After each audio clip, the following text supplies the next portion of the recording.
Akala ko may ibig sabihin ang pag-like mo sa status ko sa Facebook. Nagre-reply ka rin sa Twitter.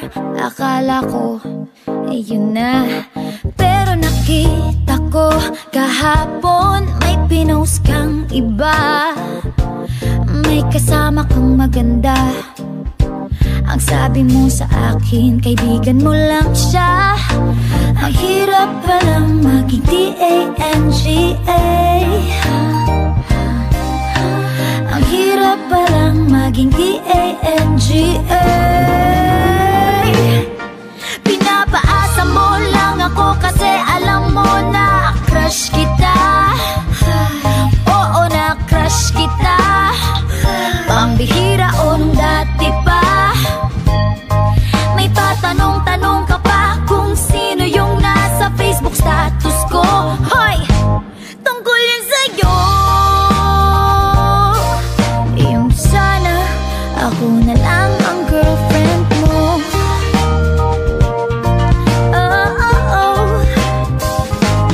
Parang gusto ko nang sabihin ang feelings ko na tinatago sa'yo. Para na akong pulis, maka-stalker sa profile mo. Ano ba? Pero nang makita ko kahapon post mong may kasama ka, ang mundo ko'y nag-iba. Pakiramdam ko, boy, chicks mo siya. Ang hirap palang maging D-A-N-G-A. Ang hirap palang maging D-A-N-G-A. Pinapaasa mo lang ako kasi alam mo na crush kita. Oo, na crush kita. Pambihira o nung dati pa. May patanong-tanong ka pa kung sino yung nasa Facebook status ko. Hoy! Tungkol yun sa'yo. Yung sana ako na lang ang girlfriend mo. Iniisip ko tuloy, napaaga ba paghihinala kung sa'kin may gusto ka.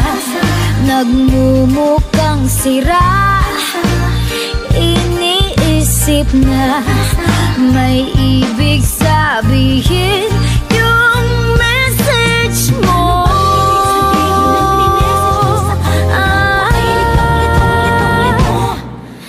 Ang hirap palang maging D-A-N-G-A. Ay, ang hirap palang maging D-A-N-G-A.